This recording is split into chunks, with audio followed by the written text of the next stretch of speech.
Bom dia, você que me assiste, que a graça de Deus esteja na sua vida. Vamos orar juntos. Eu quero olhar para o vídeo como se estivesse olhando para você, para trazer a bênção de Deus até você.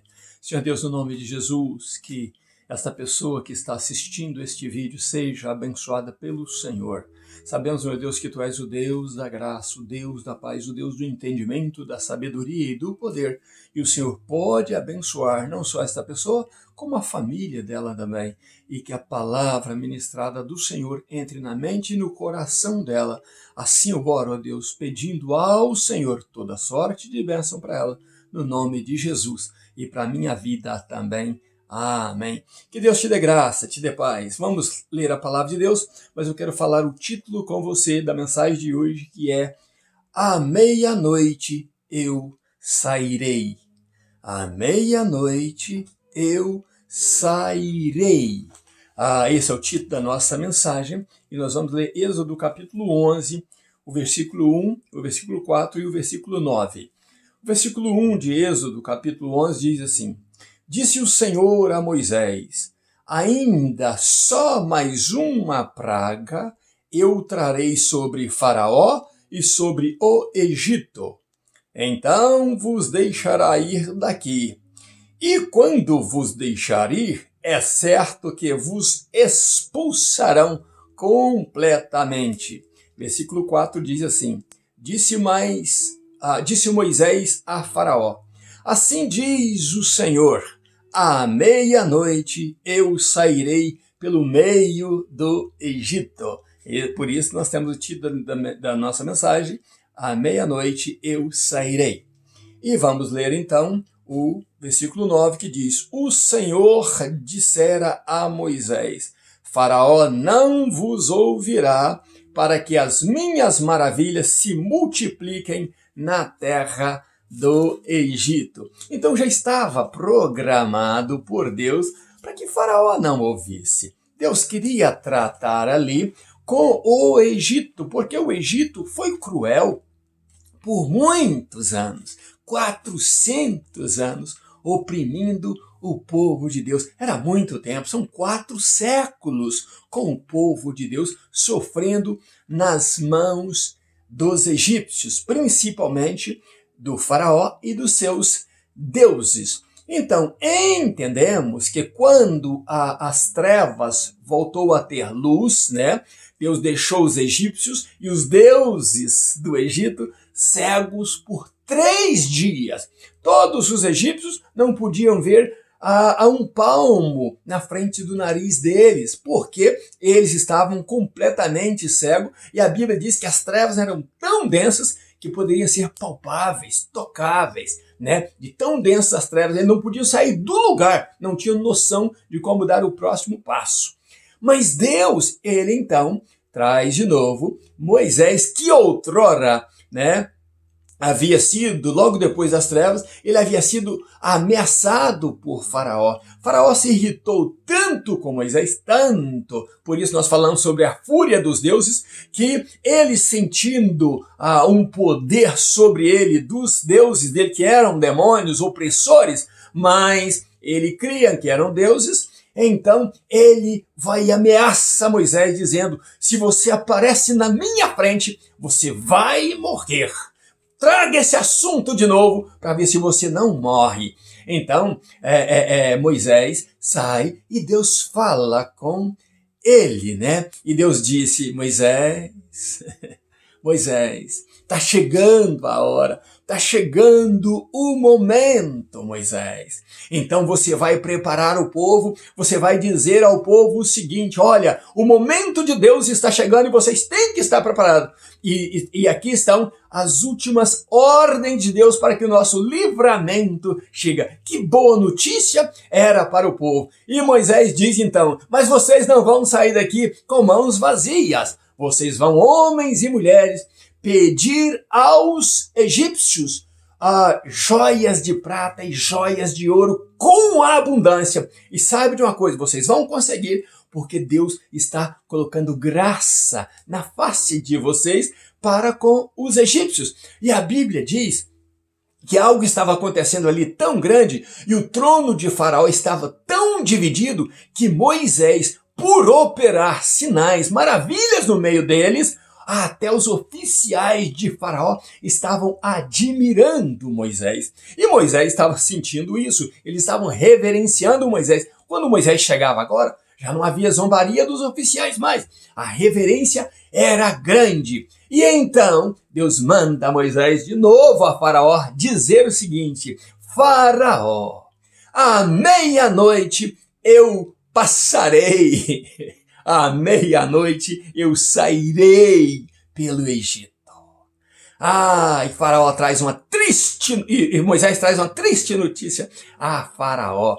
Moisés então diz a Faraó o seguinte: olha, Faraó, o que vai acontecer é algo sobrenatural que vai tomar o teu reino, vai começar da tua casa.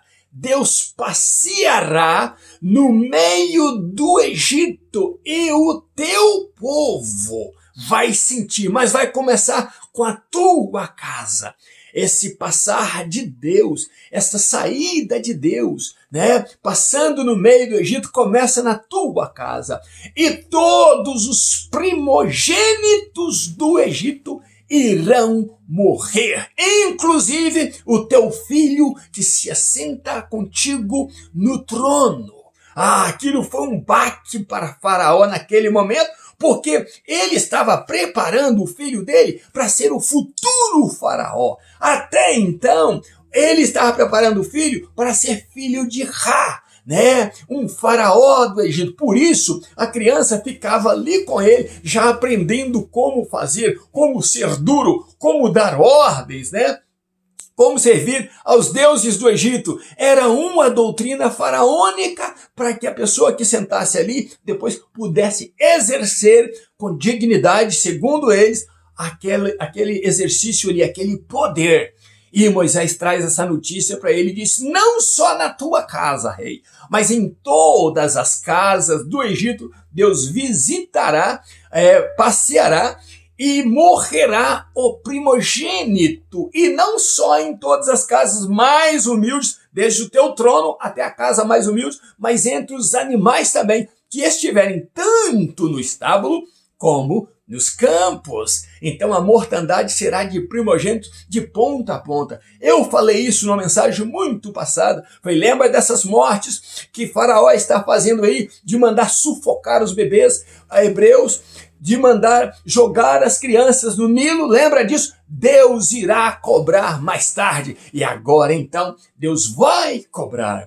E a Bíblia diz que naquela época não houve um choro nacional, porque era só perseguido os hebreus. Mas agora Moisés diz: e haverá um clamor, um pranto tão grande, rei, que nunca houve em toda a história do Egito, e nunca haverá mais um pranto tão grande como este. Agora, rei, o que vai acontecer é que os teus oficiais, rei, eles correrão até a mim, se inclinarão diante de mim e me pedirão para sair do Egito com urgência. E então, rei, eu sairei, o meu povo, o povo de Deus e os nossos rebanhos.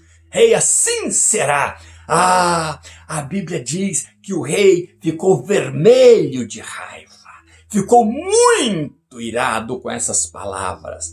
E Moisés, então, sai da presença dele. Mas ele não disse que ia matar Moisés. Só que Moisés sai da presença dele. E a Bíblia diz que o rei ignorou tudo isso, né? E Deus começa então a preparar Moisés para preparar o povo para a grande saída do Egito, que seria nos próximos talvez 15 dias, os últimos 15 dias de Egito para o povo de Deus. Que maravilha é saber que a hora está chegando, que o momento está chegando da libertação. E você e eu? O que podemos aprender disso? A Bíblia diz que Moisés operava os sinais ali, as maravilhas, e neste último, Deus disse assim: Moisés, eu vou fazer só mais um uma maravilha no Egito, mas esta maravilha vai se multiplicar. E os egípcios, que talvez não choraram pelas trevas, não choraram pelas rãs, não choraram pelos piolhos, não choraram pelos gafanhotos, não choraram pelo mar se transformar em sangue, não choraram por nenhuma das 9 pragas passadas, agora eles vão chorar, e chorar muito. Haverá um clamor muito forte, um pranto muito forte no Egito. E eu e você podemos perceber que Moisés então ficou famoso ali, porque do mesmo jeito que Faraó se apresentava como representante de Ra, Deus também se apresentou ali como se Moisés fosse Deus, e eles viam Moisés operando. Outra coisa muito importante aprendermos, que Deus mandava praga. Mas não eram os mágicos, não eram os deuses egípcios que retiravam a praga. É o mesmo Deus que, por misericórdia, as retirava do meio dos egípcios. Então eles estavam vendo Moisés fazer isso e atuando ali como se fosse um Deus. Só que Moisés falava no nome do Deus Todo-Poderoso, no nome de Jeová. E eles então começaram a admirar tanto Moisés, que Moisés foi ficando afamado ali no meio do povo. E os hebreus, né, Deus deu graça, e os egípcios começaram então a ver aquele povo com olhos diferentes. Só que isso, né, a sequência disso vamos falar amanhã. Eu e você precisamos aprender uma coisa. O nosso Deus é também o Deus de Moisés e o Deus de Israel. O nosso Deus que operou no passado, ele opera no presente. Basta o homem de Deus, o líder de Deus, aprender a buscar a Deus, ajoelhar-se diante de Deus e dizer: Senhor, eis-me aqui, eu sou o teu, eu quero ser a voz do Senhor, eu quero ser um abençoador nesta terra e quero que o Senhor manifeste o teu poder, manifeste a tua glória na minha vida. E não importa o que Deus vai fazer neste mundo, o mesmo Deus que coloca a enfermidade é também o Deus que sara. O mesmo Deus que mandava praga era também o que retirava por misericórdia. Então Deus continua sendo misericordioso, mas Ele quer uma igreja que trabalhe, uma igreja móvel, uma igreja articulando neste mundo com a graça dele, movendo nesse mundo, andando nesse mundo, vivendo nesse mundo com a graça dele e com a distinção do que serve e do que não serve. Você que serve a Deus, você é distinto dos demais que não servem a Deus. E Deus tem compromisso com você, Deus tem cuidado de você, Deus quer abençoar você em todo o tempo da sua vida. E tem momento de tristeza, mas tem momento de graça também. O choro ele pode durar uma noite, mas a alegria vem ao romper da aurora e o dia se torna mais longo do que a noite que você chorou. O povo sofreu 400 anos no Egito, mas agora eles irão sair dali com as riquezas do Egito com eles, porque Deus não abandona os seus. Deus está sempre a favor dos seus, trabalhando para os seus. Então quero que você entenda isso aí, que Deus, ele operou no passado da mesma forma que pode operar agora no presente. Basta tão somente ouvirmos a voz de Deus e sabendo, Deus quer falar comigo. Deus quer que eu fale com ele, Deus quer dialogar comigo, Deus quer dizer para mim o que irá acontecer. Sabe por que Faraó não acreditou em Moisés, nas palavras de Moisés, se enfureceu pela astúcia de Moisés, mas não acreditou porque ele pensava que o Deus Horus, que era o Deus da proteção da vida, segundo os egípcios, ele iria protegê-los. Esse Horus era o tal filho de Ísis, né, e de Osíris, mas dizia os egípcios que ele era o mesmo Deus, como se fosse Ra, que eles tinham a mesma personificação. Só que este Horus e nenhum dos deuses conseguiram proteger os egípcios das mãos do nosso Deus. Deus, quando ele age, ninguém pode impedir.